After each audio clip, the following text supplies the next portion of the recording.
예, 여기 보면은 공부를 하려고 하는 사람들은 어떻게 출발할 것인가 하는 것을 묻고 있습니다. 그런데 이제 우리가 뭘 배운다고 하는 건데, 우리가 아주 어린 나이가 아니고 이제 나이가 상당히 많이 들었는데, 이렇게 이때 되면은 배우는 것을 그냥 배운다라고만 생각하지 말고, 이 어떤 것을 배우는데, 이 어떤 것을 나는 어떻게 설명할 것인가 라고 이제 자기한테 다시 물어보는 거예요. 나는 무엇을 배운다는 것이 아니고, 이것을 나라고 하면은 다른 사람들에게 어떻게 설명할 것인가 라고 하면은 그냥 배우는 것하고 달리 그 문제가 무엇이고, 그리고 그것을 어떻게 전달했을 때 받는 사람하고 관계에서 어떻게 배우고 묻는 것이 발생할 것인가 하는 것이 확연히 달라진다 말입니다. 그러니까 여기서 보면은 깨달음을 얻고자 하는 사람들은 어떻게 살고 우리 마음을 어떻게 다스려 가야 될 것이니까 할 때 여기서 뭐라 하냐면은 반드시 이와 같은 마음으로 살아야 할 때 이 마음을 하면은 일체 중생을 다 제도하겠다라고 하는 생각을 갖는 거예요. 그러니까 마치 무엇을 배운다라고 하는 것은 내가 무엇을 배우는 게 아니고 배운 것을 어떻게 다른 사람에게 전달할 것인가. 마치 스스로가 교사가 되어 가지고 다른 사람들한테 가르치는 입장에 딱 섰을 때 실제로 학문이 잘 익어진다. 그러니까 여기서 보면은 모든 중생들을 제도하겠다라고 하는 것이야말로 바꿔 말하면 자기가 깨달음을 완성시킬 수 있는 첩경이 되는 거예요. 우리는 깨달음을 위해서 보살심으로 많은 중생들을 제도하겠다라고 생각을 내면 이것이야말로 훌륭한 생각이다라고 이야기할 수 있는데, 거꾸로 그 생각이야말로 한 사람을 완성시키는 거예요. 그러니까 우리가 그런 마음이 없다 하면은 바꿔 말하면 자기 자신을 완성시키는데 정말 완성이 될 것인가 라고 대승권에서는 묻고 있는 거예요. 여기서 한번 이야기했습니다만은 안욕따라 삼맥 삼보리 무상정등 정각이라 그러죠.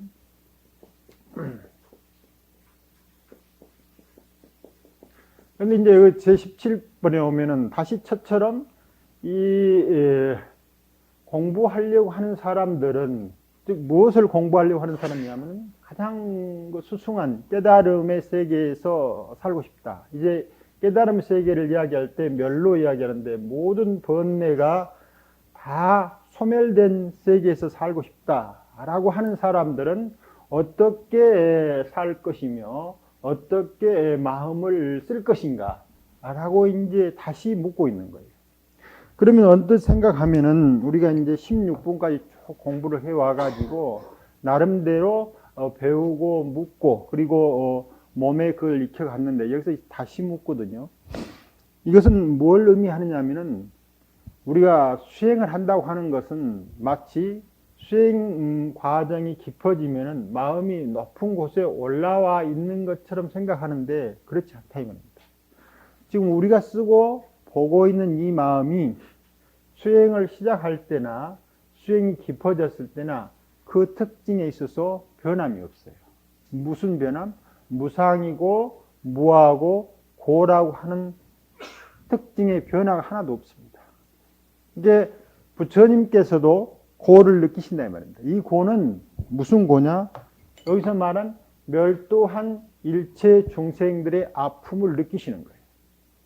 그러니까 끝없이 부처님께서도 배우고 묻고 익혀간다.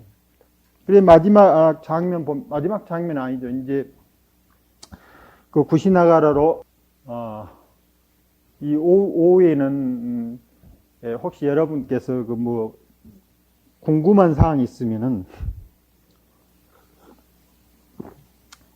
그걸 저한테 질문을 주시면은 답하는 시간을 갖는 걸로 생각하겠습니다. 전혀 없으면 또 뭐 이야기를 하고요. 부처님께서 이제 남쪽 지방에서 오래 계시다가 이제 구시나가 쪽을 향해 가시죠. 돌아가시는 지방에 가시면서 하는데, 그 당시에도 이제 그 부처님이 지나가는 많은 곳에 사람들이 와서 부처님께 법을 구합니다. 그런데 이제 그 함에 보면은 부처님께서 이 등이 많이 아프셨던 모양이에요. 그래 이제 안한을 불러가지고 어디서 초대를 해가지고 부처님한테 법을 듣기를 원하는데, 너무 그때 이제 나이가 많이 들으셔서 노쇠해지고, 그다음에 또 몸알차 아프니까 갈 수가 없어요. 그래서 이제 안한을 불러가지고, 내가 지금 몸이 몹시 피곤하니 네가 대신 좀 가서 그렇게 이야기를 해달라고 하는 장면이 나옵니다. 그러니까 아픈 그 상황에서도 당신 스스로는 가지 못하지만 어떻게 하든지 그이들을 위해서 무엇인가 해야 할, 그러니까 그 법을 물으러 온 사람들의 아픔이 부처님께서는 당신의 아픔처럼 느껴지는 그런 것들이죠. 그래서 일생을 두고 안욕따라 깨달음을 실천해 가는 내용들이 그냥 부처님이 깨달음을 이루려고 했었을 때 이루어진 게 아니고, 깨달음을 시작하는 출발부터가 어디서부터 출발하냐면은 여기서부터 출발하죠. 모든 중생을 제도하겠다라고 하는 생각부터 출발되어진 거예요. 이게 부처님께서는 설사 불교를 처음 개창하셨으니까 이와 같은 문제가 뒷사람들한테 강조하는 것처럼 많이 나오지는 않을 수 있겠지만, 궁극적으로 아주 완벽한 깨달음에 이르는 길이라고 하는 것은 그 길 가운데 모든 중생들의 삶들이 항상 자기 삶과 더불어 함께 가고 있는 것을 여실히 보고 느껴지는 거예요. 그러니까 우리가 이와 같은 깨달음을 이루는 길에서 가장 좋은 도반들, 즉 선남자, 선여인이라고 하는 것은 무엇이냐 하면은 내가 그이들한테 어떻게 이야기할 것인가 라고 하는 대목이 있다. 내가 무엇을 하는 게 아니고 어떻게 그이들한테 이야기할 것인가 라고 하고 대묻게 되면은, 지금까지는 모든 중생들이 단순히 깨달음을 얻어가지고 법을 전파하거나 제도할 대상이 됐지만, 다시 바꿔 말하면 완벽한 깨달음에 이르기 한 가장 중요한 요인이 바로 모든 중생들이에요. 이게 깨달음을 이루러 가는데 중생들을 생각하지 않으면 완벽한 깨달음에 이를 수가 없어요. 그래서 보살심을 가져라, 또는 대승의 삶을 살아라, 그 다음에 최상승의 삶을 살아라 하는 것은 한 개인이 대승이나 보살이나 최상승이라고 하는 것으로 예피를 입고자 하는 게 아니고, 그렇게 살지 않으면 완벽한 깨달음에 도달할 수 없다라고 하는 것을 강조하는 거예요. 그래서 17분부터 다시 우리한테 묻고 있는 거예요. 너희가 어느 정도 수행 있고 또 지금 여기서 배우고 묻는 과정을 통해서 많은 사유들의 변화가 왔어도, 그것이 또한 마찬가지로 어디서부터 시작하냐면 모든 중생들을 다 제도하겠다는 데서부터 또다시 출발합니다. 그러면 이때 우리가 처음 수행을 했을 때 가진 마음가짐이나 부처를 이뤘을 때 이룬 마음가짐이나 전혀 다름이 없다. 그래서 하암에서 뭐라고 합니까? 초발심시 변정가요. 여기에서도 부처님이 마음의 특징이 무상, 무아, 고였고, 여기에서도 마찬가지입니다. 그럼 부처님이 고는 없어졌느냐? 없어질 수가 없습니다. 왜 없어질 수가 없느냐 하면 방금 말한 대로 모든 중생들의 아픔이 항상 자신의 아픔으로, 우리한테 탐욕이나 진심의 개념으로 남아있지는 않지만 여기서 말하는 모든 중생들을 다 멸도해야 할 그런 어떠한 것들이 그냥 느껴지는 거예요. 뭐 느끼려고 해서 느껴지는 게 아니고. 그래서 이제 마지막 가는 길까지 그렇게 하면서, 이제 돌아가시 직전에 어떤 사람이 오셔가지고 부처님을 한 번만 뵙고 싶다 이렇게 합니다. 그러니까 이제 그때 여기서도 많이 나옵니다만은 30이상이라고 하는 거 80종호라고 하는 말을 하는데, 이제 죽게 되면은 흙으로 돌아갈 이 몸을 이렇게 봐서, 그러니까 그이가 생각할 때 이 부처라고 하는 사람을 한번 이제 보고 싶은 거죠. 근데 그때 그 보고 싶어 하는 사람 마음 가운데 부처, 다른 사람이 부처로 보이는 게 아니고 석가모니 부처님만 부처로 보이는 거죠. 그러니까 부처님께서는 이제 반대로 내 몸이라고 하는 것도 다른 모든 중생들과 똑같이 죽으면 흙으로 돌아갈 몸이다.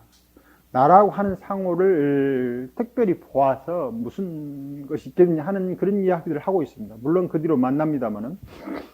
그러니까 부처님 스스로도 몸이라고 하는 것이 가지고 있는 것은 이 금강경에서 이 이야기는 나오면서 난다는 거예요. 금강에서 보면은 열애를 보는 것을 30 이상이나 상으로 보느냐 라고 묻듯이 하면 실제로 말했을 때 내가 하는 이 몸이라고 하는 것은 죽게 되면 흙으로 돌아가는 모든 중생들과 똑같은 것이다 라고 했을 때 여기서 말한 일체 중생이 나와 더불어 경쟁하거나 다투거나 못할 그런 중생들이 아니야.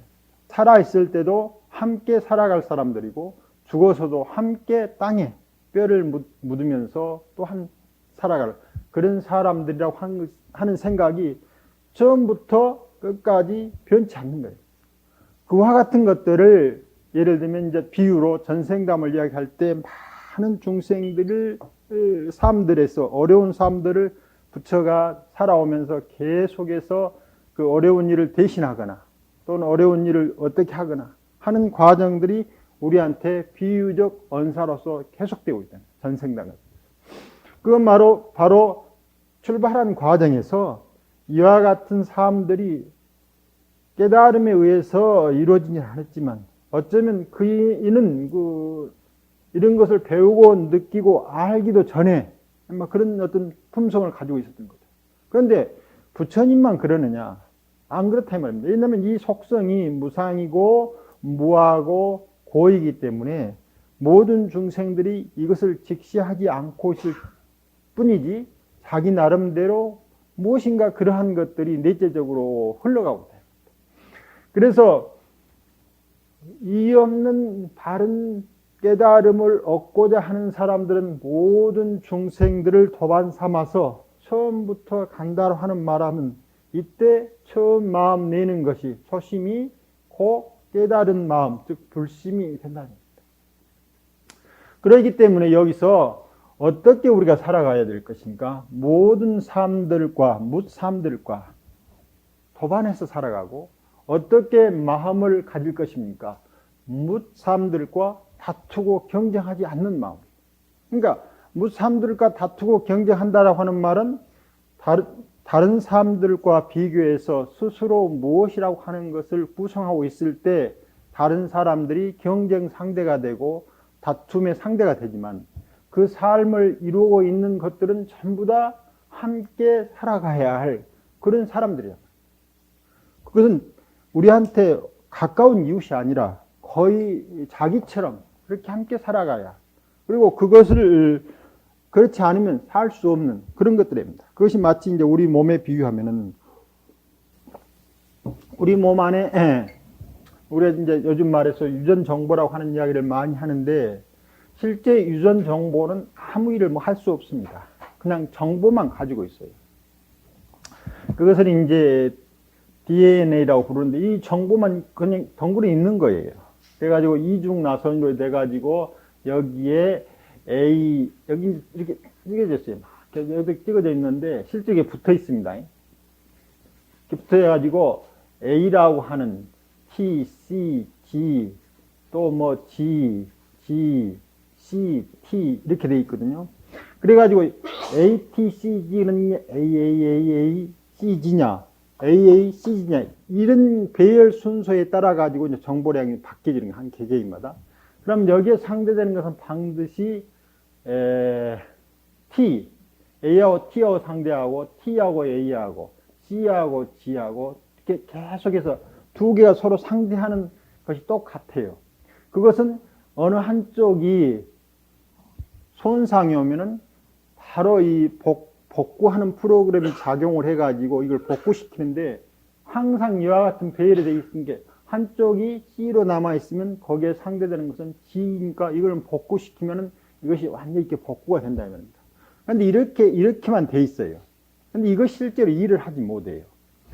그럼 이것이 일을 하려면은 RNA라고 하는 것이 이제 여기 RNA 이건 두 줄로 되어 있고 RNA라는 한 줄로 되어 있는데 이것이 이제 여기에서 전령을 보내는 거예요.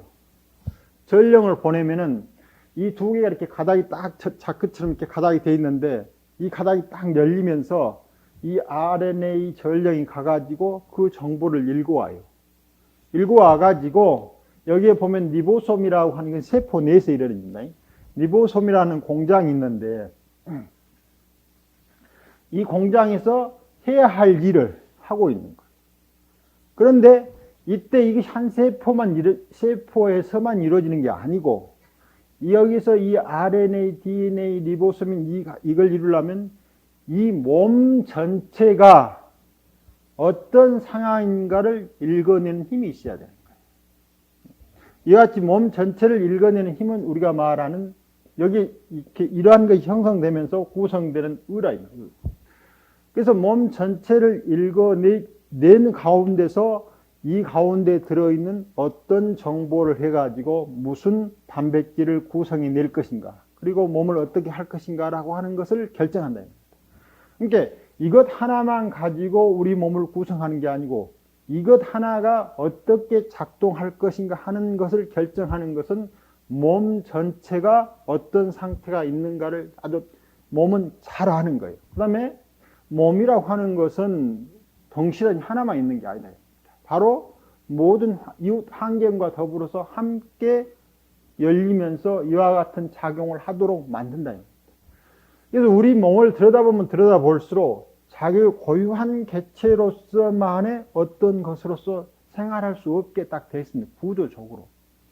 그래서 모든 중생들을 제도한데 그 중생이 나 밖에 어떤 삶으로서 존재하는 것을 구제한다고 생각하면은 출발부터 여기서 말하는 초심이 아니라 무상, 무아, 고를 여실히 보는 초심이 아니에요. 그래서 이 초심이라고 하는 것은 바로 이와 같은 삶을 자기도 모르는 가운데 직관하고 있는 거예요. 그러니까 우리가 일상에 쓰고 있는 의식 너머의 의식이 이미 우리 삶들이 그와 같이 놓여 있다는 것을 우리가 인식하기도 전에 직관적으로 아는 과정에서 불쑥 일어난 마음입니다. 이 마음이 깨달음까지 이르기 때문에 바로 수행 과정에서 처음 마음 지켜보는 이 일들이 부처를 이루고서도 똑같이 이루어집니다. 그러니까 어떤 의미로는 부처도 끊임없는 수행을 하고 있는 거예요. 물론 여기에 말은 도노 이후에 무슨 다시 도노하기 위한 수행이 아니다. 이게 모든 중생들의 삶을 거기에 맞게 아까 말한 오늘 시대에 왔으면 오늘 시대에 어떤 일을 할 것인가, 즉 내가 이런 말을 할 때 저 사람한테 어떻게 전달했을 때 이런 일들이 잘 전달해질까 하는 과정들이 끊임없이 부처님한테도 함께 이루어진다. 이게 무사람들의 삶의 내용들이 부처가 살아왔던 삶의 내용하고 동일하지 않기 때문에 만나는 사람들마다 부처님께서 자기 살아온 가정도 잘 보시지만 만나는 상대의 삶도 함께 잘 봐가지고 그 가운데서 무엇을 배우고 무엇을 물을 것인가 함께 이렇게 하는 거예요. 물론 부처님께서는 그분과 더불어서 다투거나 경쟁하는 마음이 없기 때문에 자기 마음 가운데 흔적을 남기지 않겠죠. 그래서 우리도 이와 같이 모든 중생을 제도하겠다라고 하는 것이 보살의 마음인 것처럼 보이지만 이 마음이 있어야만 우리를 완벽한 깨달음에 이르게 한다. 그것이 처음 출발한 사람이나 또는 수행에 익어간 사람이나 부처에 이른 사람이나 변함없이 한결같이 이루어지는 것. 모든 우리가 말했을 때 부처님이 살아서 돌아가실 때까지 모든 중생이 다 깨달음을 얻은 게 아니다.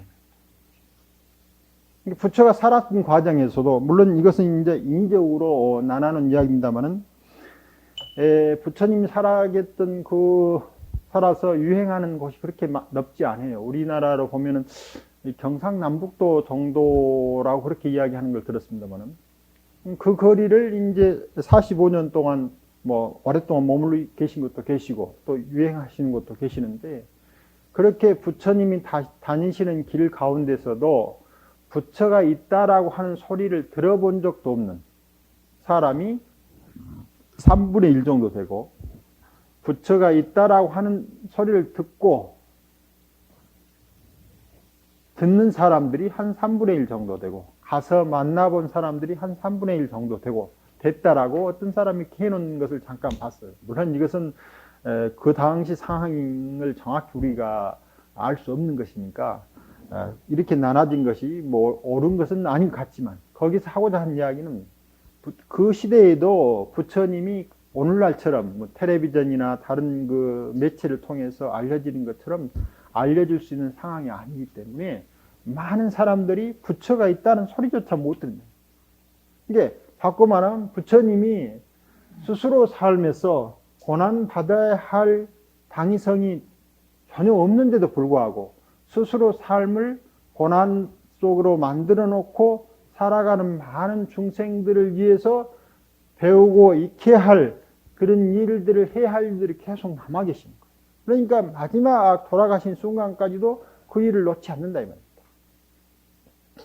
그러니까 그런 의미에서 깨달음 이루고 나서 부처 행위라고 하는 것이 다른 행위 하나도 없는 거예요. 뭡니까? 모든 중생들을 다 제도하겠다는 행동을 하고 있는 거예요. 수행을 하고 있는 사람은 아직 자기 힘이 미치지 못하기 때문에 그 스스로의 중생을 제도해 가는 과정에 놓여 있지만 그 힘들은 바로 깨달음 이후에 부처님께서 하고 있는 행위나 수행 처음 시작하고 있는 사람들이 하고 있는 마음가짐이나 아무런 다를 것이 없다. 그래서 모든 수행 깨달음을 위해서 수행해 가는 사람들은 반드시 위와 같은 마음을 내야 되는데 묘하게도 그런 마음을 내야만 자신이 완벽한 깨달음에 도달할 수가 있습니다. 이게 한편으로 보면은 중생들을 위해서 깨달음이 회항되지만 다른 한편으로 보면 중생들이 우리를 깨닫게 만든다 이 말입니다. 그래서 부처님 입장에서 보면은 많은 중생들이 사람들이 너무나 고맙게 느껴지는 거예요. 그것이 이제 어디에서도 보여지느냐 하면은 사문유관상이라고 해가지고 처음 부처님이 그 29이 출가를 하는데 그게 하나 상징적인 이야기죠.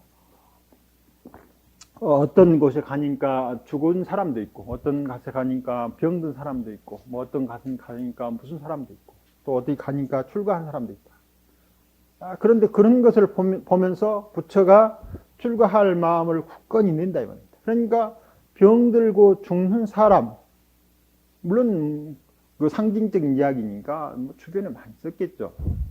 그러니까 그러한 것들이 부처되게 만든 거예요. 물론 부처님이 아닌 사람은 그런 것을 보고도 그런 마음을 내지 않았겠죠. 그러나 부처가 그런 마음을 내게 하는 것은 특별한 분이긴 하지만 그러나 그 특별한 마음을 내게 하는 것은 누구냐 하면은 바로 병들고 죽어가는 사람들. 이제 그 병들고 죽어가는 사람들을 통해서 나뿐 아니라 저 사람들까지도 하는 생각이 여기서 말하는 뭐냐입니까? 이와 같은 마음을 내라. 이게 부처님이 깨닫고 나서 돌이켜 보니까 이제 이 깨달음에 이르게 하는 마음, 내가 이러면 내가 출가한 과정 가운데서 병들고 죽은 사람들이 근원적으로 나를 깨달음에 이르게 한 거예요. 그래서 이제 여기서 이런 이야기를 하는 거예요. 금강경에서 어떻게 수행자들은 살아야 하며 어떻게 마음을 써야 될 것인가. 즉 수행을 위해서 수행을 안성시키고 하는 사람은 여기 당 따죠. 이 당 반드시입니다. 반드시 모든 중생들을 제도하겠다는 마음을 내고 모든 중생을 제도에 맞췄어도 한 중생도 제도된 것이 없는 줄을 알아야 되는 것입니다. 이것은 원력이며 이것은 실상을 보는 눈이다 이 말입니다.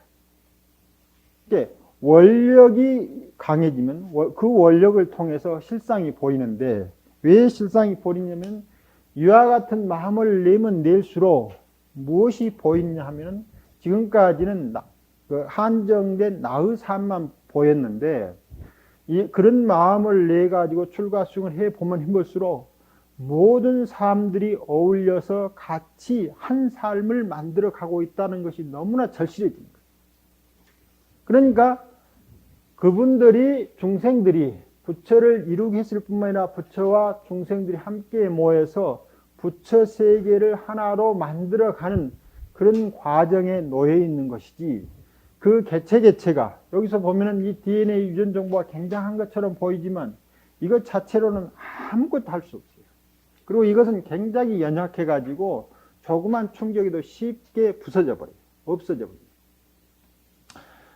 물론 이 RNA라도 저만 가지고는 아무것도, 이것은 뭐냐면은 이 DNA 속에 들어있는 정보를 읽어내서 전달하는 역할을 하는 거예요. 전령 RNA라고 하는데, 그러면 이제 어떻게 보면은 이 두 개, 이것 가운데서 어떤 것이 먼저 생겼느냐. 이 RNA를 구성해내는 정보가 여기에 있었느냐, 여기에 있었는데, 어떨 때 보면은 이 RNA가 어떤 다른 생물체에서는 이것하고 상관없이 스스로 생겨나기도 해요. 그러니까 그런 것을 보면은 이것이 스스로 생겨나는 과정들은 또 마찬가지로 그 어떤 생명체 몸 가운데서 일어나는 환경과 몸과 모든 과정 중에서 선후가 없이 이것이 저절로 생겨나는 거예요. 그런데 생겨나온 이후로는 또다시 정보를 만들어 가면서 나중에는 이 정보를 읽는 역할을 한다 이 말입니다. 이제 정보가 있기도 전에 RNA가 발생하기도 하고, 또 이와 같은 정보가 있고 난 후에 거기에 따라서 RNA 자기 일이 결정되기도 한다.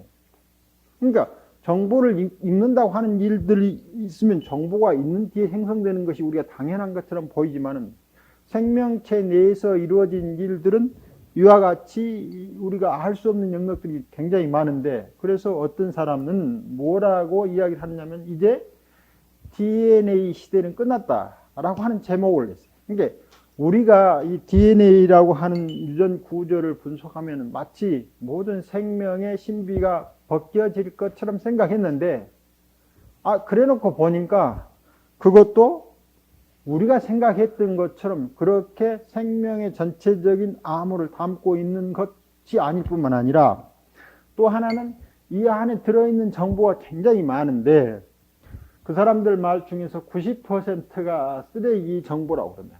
그런데 이 쓰레기 정보라고 하는 말은 물론 이 10%라고 하는 정보를 지금 사람들이 읽어내고 있는 정보라고 하는 것도 정확하니, 왜, 예를 들면 왜 C가 이 자리에 있는가, 이런 것은 읽어낼 수가 없는 거죠.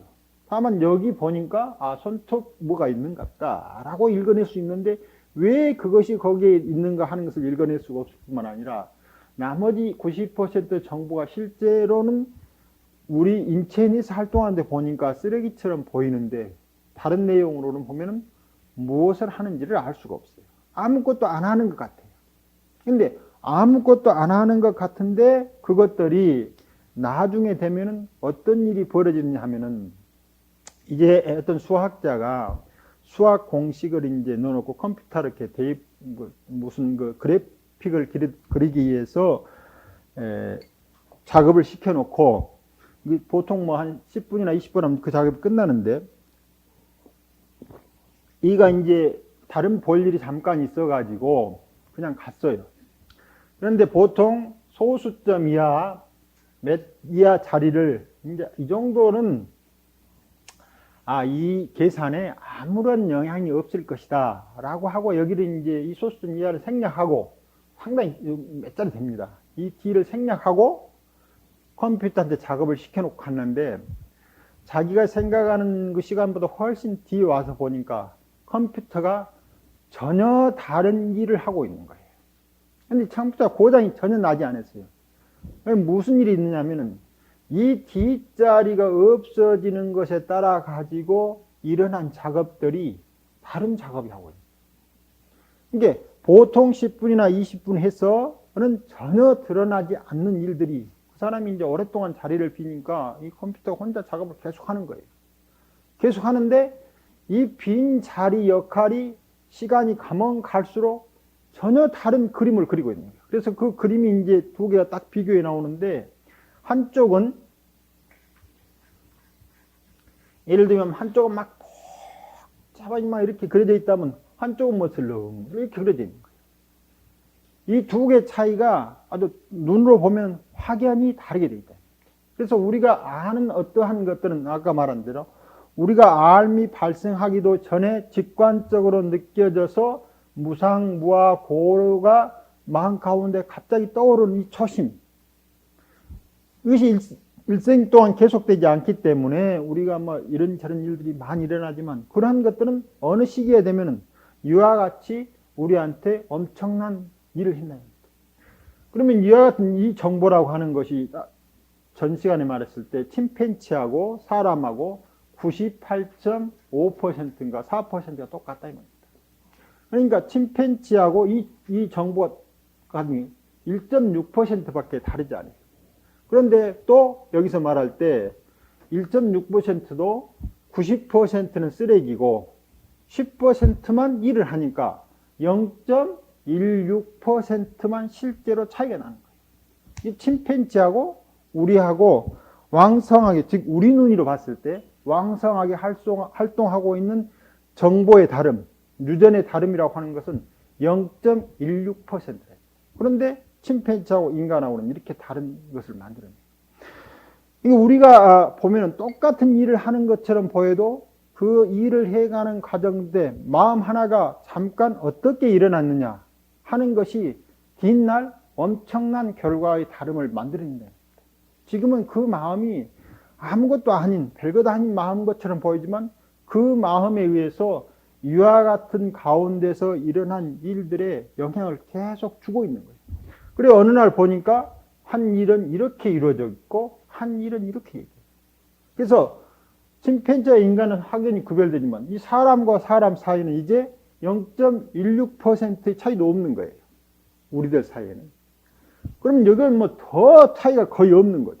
그럼에도 불구하고 생각하고 말하고 먹고 형성하고 살아가는 과정들이 천인천색이라요. 만인만색 다 다르네요. 그러니까 조그만 차이처럼 보이지만 한 생각 초심을 일으킬 때 이와 같이 모든 중생들을 제도하겠다는 마음을 굳건히 내게 되면 그 마음이 우리를 완벽한 깨달음에 이르게 하는 거예요. 그러니까 그 마음이 안 내면은 완벽한 깨달음에 이를 수 없게 됩니다. 이게 불교를 지향하는 사람은 부처님 이후의 모든 불교 학도들은 어느 의미로서는 전부 다 성문입니다. 우리가 선종이 됐든 교종이 됐든 석가모니 부처님 해상에 딱 들어와서 부처님이란 이야기를 들으면 전부 다 성문이에요. 이런 사람들은 누구라도 다 이렇게 갈 수가 있다 이 말입니다. 왜? 부처님이 이런 과정 가운데서 모든 중생들을 제도하겠다는 보살심이야말로, 즉 모든 생명들과 함께 살아가는 삶을 굳건히 지키는 그런 마음이야말로 처음 봤을 때는 별 차이 없는 거지. 자, 나는 깨달음을 이루겠다. 나는 함께 깨달음을 이루겠다. 이 차이죠. 그러나 결과는 완벽한 깨달음을 이루게 하는 차이가 생깁니다. 아주 작은 마음 하나 딱 냈는데 이것이 뒷날 가서는 우리로 하여금 완벽한 깨달음의 자리에 이르게 했기 때문에 반드시 모든 중생을 제교하겠다. 즉 배울 때 나는 이것을 어떻게 다른 사람한테 이야기할 것인가 라고 하는 생각을 같이 가져야 돼요.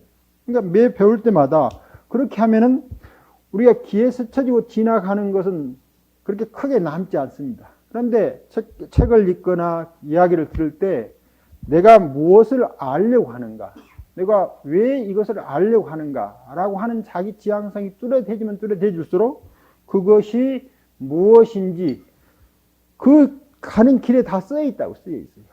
전에 이야기했죠. 그냥 빛이라고 하는 것이 어떻게 그렇게 몰려오는가, 빛이 몰려온갑다라고 생각할 때는 왜 빛이 이렇게 오는가에 대한 이유가 전혀 몰랐는데 어느 날 갑자기 어떻게 빛은 이렇게 올 수 있을까 하고 보니까 제가 읽던 여러 권의 책 속에가 빛은 이렇기 때문에 그 10억 년 전부터 온다라고 하는 이야기가 여러 권에 써져 있어요.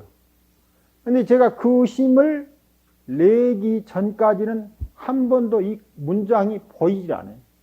읽어갔는데 머릿속에는 한 번도 남아있질 않아요.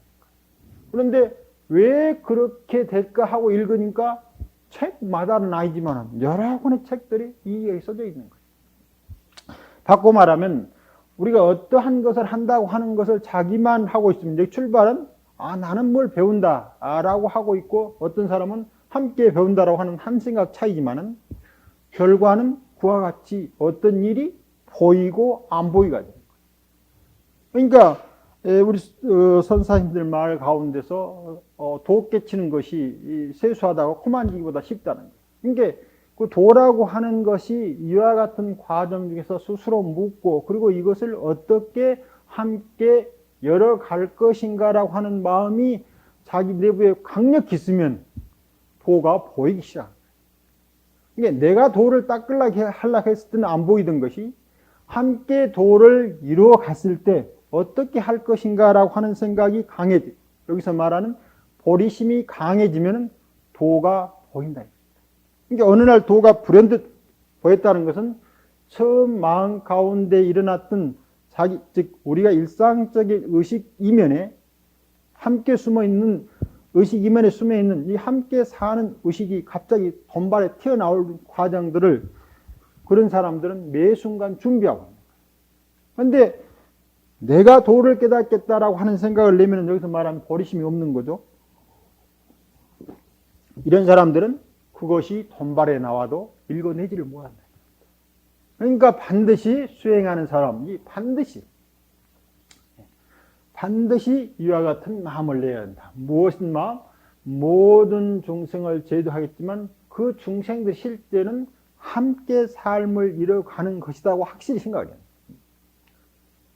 왜냐하면 아상, 인상, 수사하는 사람들은 수행자가 아니에요. 왜 수행자가 아니냐면 완벽한 깨달음에 이를 수가 없어요. 이 초심이 달라요. 초심. 나는 깨닫겠다 라고 하는 생각이 굉장히 아주 물론 그분이 수행 과정에서 많은 것을 이뤄내는 것만 확실합니다. 그러기만 할지라도 아상, 인상, 중생상, 수사상을 가지고 있는 출발과 그렇지 않는 출발은 천양지차다. 그래서 여기서 말한 이 보리심이나 보살심이라고 하는 것은 마치 생명계가 함께 이루어진 것처럼 자기도 모르는 가운데 불쑥 그 마음을 내는 사람들은 무엇이 적어지냐면 아상, 인상, 중생상, 수사상이 없어지는 거예요. 예를 들면은 그리스의 유명한 철학자가 그 당시 노예를 볼 때 어떻게 생각하느냐. 그 사람이 다쳤을 때 노예를 보았을 때 느끼는 마음하고 시민을 봤을 때 느끼는 마음은 달라요. 시민은 온전한 동료로 느껴지지만 노예는 말을 할 줄 아는 짐승이니까 짐승하고 좀 다른 그런 것을 느낀다. 여러분이 아마 25시라고 하는 책을 보거나 25시라고 하는 영화를 보면은 이런 장면이 나옵니다. 이제 그 독일한테 잡혀가지고 뭐 노역하다가 이제 이 사람이 탈출을 해가지고 그 불가리아인가 뭐 루마니아 어떤 집에 가서 숨어듭니다. 그런데 이제 숨어드는데 거기에 있는 그 주인 여자를 만나게 되죠.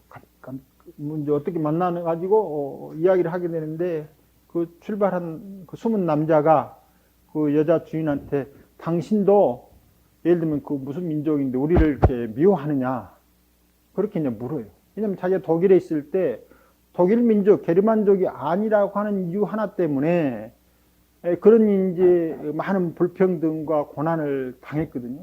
그래서 당신도 이거 너무 순박한 사람인데 그 주인 여자가 이런 말을 해요. 그것은 그러니까 주요 국가 정책을 결정하는 사람들, 즉 힘이 있다고 하는 사람들이 하는 일이라. 자기처럼 그런 힘을 가지지 않는 서민들은 당신이 게르만 민족이 아니라 해서 미워할 이유가 없다 하는 뉘앙스를 풍기는 거예요. 그래서 그런 사람들은 선천적으로 그렇게 함께 사는 마음을 들어가는 거예요.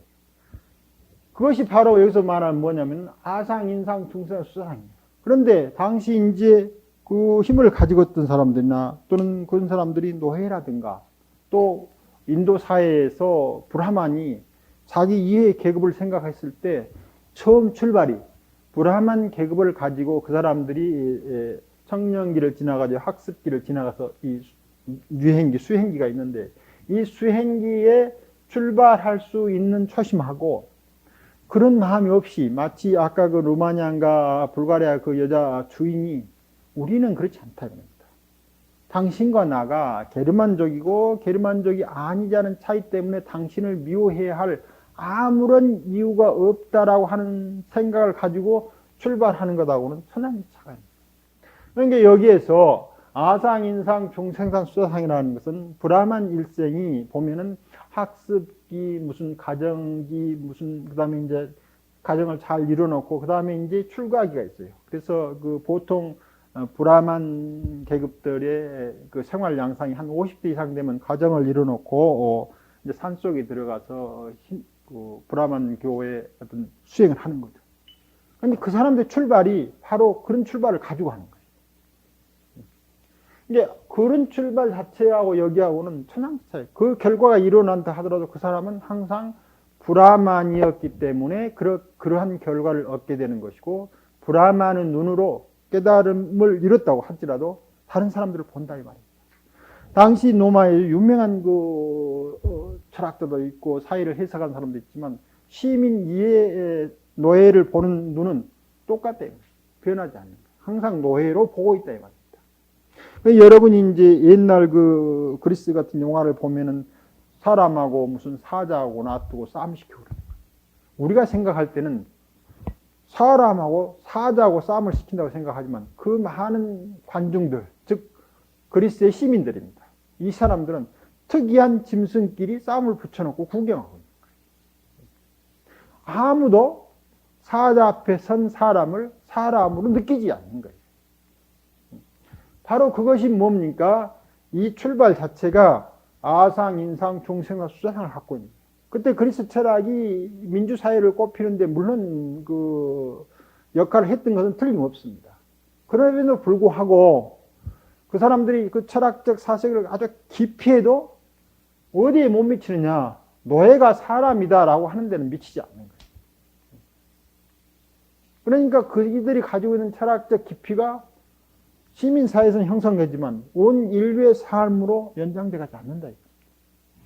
그런데 그것이 말하는데 여기서 말하는 것은 바로 모든 중생들을 제도할 때 그 사람들이 특별하게 나하고 다른 완벽하게 어떤 그런 체제로서의 아상, 인상, 중생상으로서 생각하면 보살이 아니다. 즉 보리심을 낼 수 없는 사람이 아니다 하는데 보살이 아니면은 무슨 문제가 있느냐?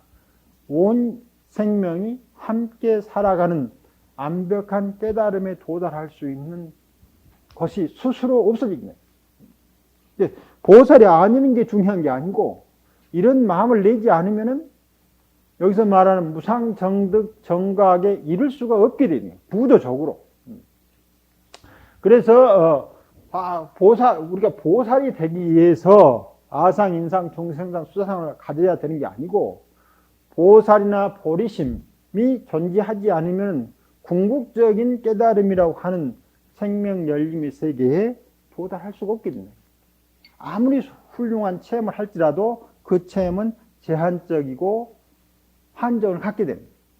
그래서 반드시 보리심을 가지고 보살심을 가지고 출발해야만 되는데 그 모든 중생들은 개체적으로 보면은 자아가 있는 것처럼 보이지만 이 자아가 모든 생명들을 서로 소통시켜서 DNA가 이제 RNA가 정보를 우리 몸에 싹 보니까 지금 지금 무슨 아미노산 한 20가지 단백질이나 아미노산 종류가 한 20가지 되는데 여기서 필수 아미노산 20가지 되는데 무슨 19번째 아미노산이 필요하다 하고 이제 하면 그걸 어떻게 이제 공장을 가동하고 뭘 어떻게 해야 될 것입니까 하고 전령이 갔는데 DNA가 오늘 날 좀 바쁘고 기분이 안 좋으니까 자크를 딱 닫고 있으면 뭐가 됩니까? 이 몸이 이제 죽어버리는 거예요. 그러니까 DNA조차도 죽고 RNA도 죽는 거예요. 그러니까 이것이 한 채 이루어지려면은 개체로 보면 전혀 다른 양상들이지만은 그것이 작동하는 것은 이것이 올 때 여기 이제 이렇게 정보가 이렇게 딱 닫혀 있는데 그 전령이면 싹 열어가지고 빨리 읽으라고 그래요. 왜 빨리 읽으냐? 빨리 읽어야만 이것도 계속해서 자기 모습을 지켜가는 거예요. 이걸 딱 닫고 있으면은 자기 권세는 있을지 모르지만은 궁극적으로 자기 스스로 죽게 된다. 그래서 이 모든 것들이 여기도 또 세포막이라고 하는 게 있죠. 이 세포막도 굉장히 얇은 막으로 돼가지고 완전히 우리를 보면 한 그 개체 생명체로 작용해요. 이제 요즘에 그 줄기세포니 배아세포니 하는 말이 많은데 그건 이제 어떤 것이냐면은 세포가 이렇게 이제 정자란자가 만나면은 그 거기서부터 이제 분열이 시작합니다. 분열을 계속 어느 정도 시작하면은 어떤 어떤 장기라도 될 수 있는 세포까지 가는 거예요. 그러니까 이때 이 세포는 커지지 않고 그 안에서 계속 자기 분열만 일어나요. 그럼 이때 많은 분열이 있는데 그 분열된 것 하나만 딱 가져가도 그것이 온전한 세포의 정보를 다 가지고 있어요. 한 세포 속에가. 그것이 이제 그 개구리알이 있는데 이 개구리알을 머리카락을 가지고 두 개를 아주 정확히 나누면 개구리가 반쪽이 나오는 게 이거 완벽한 개구리가 두 마리 나와요.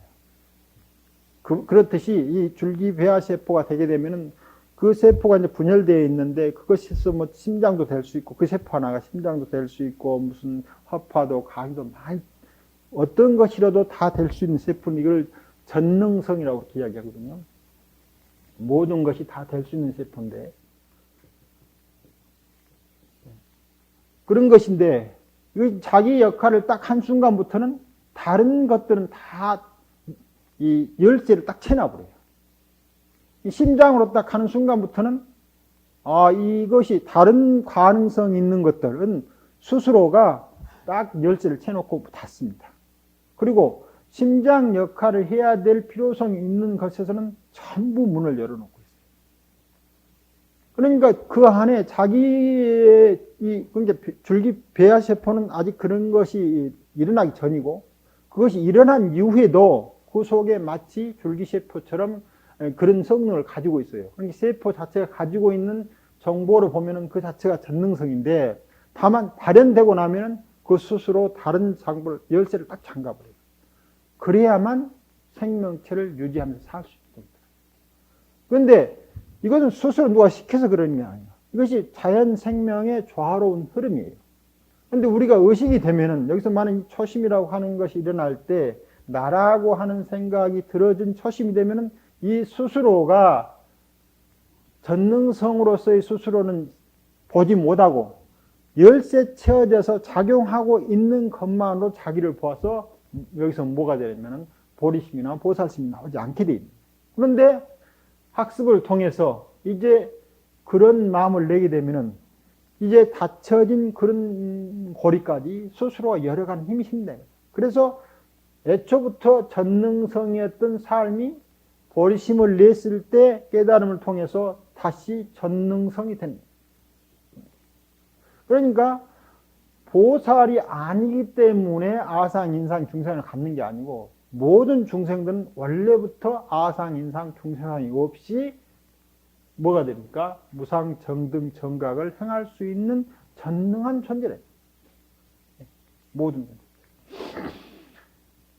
그래서 왜냐하면은 수보리야 실무유법8 이 실무유법 바로 말하면 이 열쇠로 닫혀진 것처럼 보이지만은 그것이 제한되어 있는 것이 아니고 그 환경 속에서만 지금 그렇게 작용하고 있기 때문에 다른 상황이 되면은 다른 곳으로 역동한다 이 말이에요. 그러니까 법은 있기는 있지만 그것이 우리가 생각하는 것처럼 즉 아상인상 중생상 수상의 상태로서 생각하는 것처럼 존재하는 법은 이 세상에 없다라고 하는 말을 합니다. 그래서 내가 연등불이 있을 때 만약 얻을 만한 안욕따라 삼맥삼보리법 즉 나만에 해당되는 법 내가 안욕따라 삼맥삼보리를 얻었다라고 할 수 있는 법 이것은 없다. 왜냐하면은 바로 말한 듯이 DNA가 안욕다나 삼맥삼보리가 아니요, RNA가 안욕다나 삼맥삼보리가 아니요, 리보솜이 안욕다나 삼맥삼보리가 아니요, 또 이 가운데는 우리 세포 속에는 다른 생명체가 살아있는데 그것이 뭐냐면 미토콘드리아라고 하는 것은 전혀 이것은 인간을 구성하고 있는 것과 달리 다른 데도 있는 거예요. 그래서 여기에서 이제 산소를 만들고 해가지고 또 다른 우리 삶을 아주 삶과 더불어 함께 잘 살아가고 있는 그것도 들어가 있는 거예요. 이것도 이것만으로 무상정등 정각이 아니다. 무상정등 정각은 뭐냐면 이 모든 것이 함께 깨어난 것이 무상정등 정각이에요. 자, 함께 깨어났다 해서 DNA가 RNA가 되는 게 아니고 RNA가 DNA 되는 게 아니다. 이게 자기 모습을 그대로 가지고 있대. 그것이 전체가 어울려져서 함께 삶을 발현시키는 그런 전능한 존재다.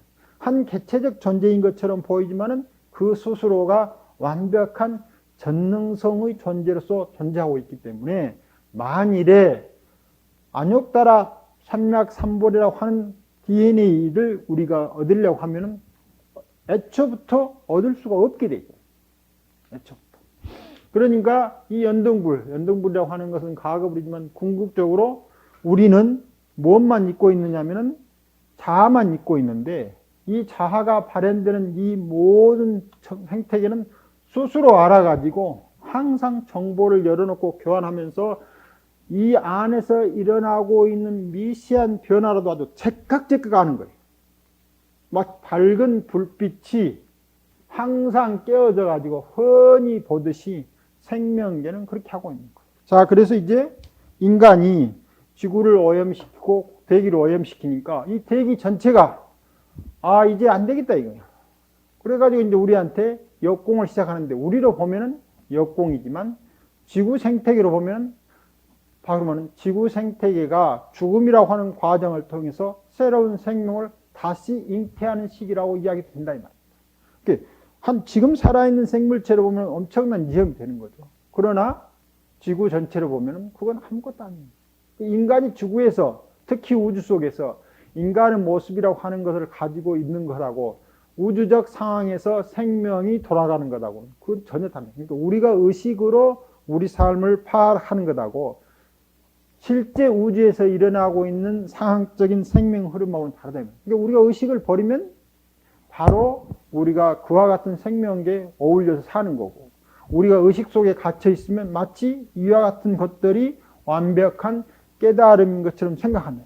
그러나 우리가 자각하든 자각하지 못하든 간에 우리 내적인 깨달음의 세계를 이루고 있는 이 연등불께서는 항상 어떠한 것이 그 하나로서의 깨달음이라고 하는 구체적 실상으로 존재하지 않는다고 하는 것을 다 알고 있는 거예요. 우리가 지가 하기도 전에 아는데 그 지가 하기도 전에 아는 그것이 갑자기 우리 마음 가운데 튀어나올 때가 초심이 돼요. 초심.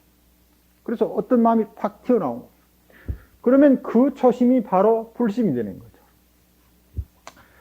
그러니까 그렇지 않다 이 말입니다. 부처님이 말하신 바를 잘 헤아려 보면은 연등불 계실 때 어떠한 법도 무유법이죠. 어떤 법도 안욕다라 삼맥삼보리라고 지칭될 수 있는 게 없는 거예요. 어떤 법도. 왜냐하면 어떤 법으로서 있는 어떤 것이 없는 거예요. 어떤 것을 어떤 것이게 하는 것은 이 모든 것들이 어울려진 과정에서 어떤 것일 수밖에 없다. 이거 자체로 아무런 의미가 없어요. 그런데 우리는 우리 자체로 굉장한 의미가 있는 것처럼 보이지만은 우리가 다른 많은 것들이 공기라든가 물이라든가 대기라든가 하늘이라든가 그 밖에 다른 많은 생명들이 아무도 자기를 의식하지 않고 나눠주는 생명의 흐름 때문에 나라고 하는 개체가 살아있는 거예요. 이게 나라고 하는 개체를 이루는 것은 나라고 의식하지 않는 모든 것들이 나라고 하는 것을 만들어낸다. 그런데 우리는 다른 것들이 나를 의식하지 않기 때문에 그것을 읽어내지를 못하는 거예요. 우리가 읽어내는 것들은 의식된 상대, 비교된 상대만을 읽고 있기 때문에 그렇답니다. 그런데 연등불은 그렇게 읽고 있어요. 스스로가. 그래서 아주 이해 없는 깨달음이라고 하는 것은 바로 이와 같은 연등불이 현재화하는 거라. 현재화. 그래서 부처님이 말씀하실 때 정말 그렇다. 수보리야, 이제 우리가 공부를 쭉 같이 와봐서 알지 않느냐. 즉 배우고 묻고 하는 것들을 서로서로 하는 거죠. 부처님도 수보리한테 묻고 수보리도 부처님한테 상호 물으면서 이 한 해상의 일들을 잘 끌어가니까 그렇다라고 하는 이야기를 여기서 하고 있는 거예요. 수보리야, 실무유법. 아무도 그 자체만으로서 존재하는 법은 없다. 그때 비로소 우리는 무엇이 발현되느냐면 안욕따라 삼맥 삼부를 얻었다 하지만 아니죠. 우리의 근본 부처님인 연등 부처가 현재 부처로 다시 드러난 현현한 것. 부처를 얻는 게 아니고 부처가 우리 삶 가운데로 현현해서 나타난 것이 여기서 말하는 얻었다라고 하는 말입니다. 부르셨다 다음 시간에 보겠습니다.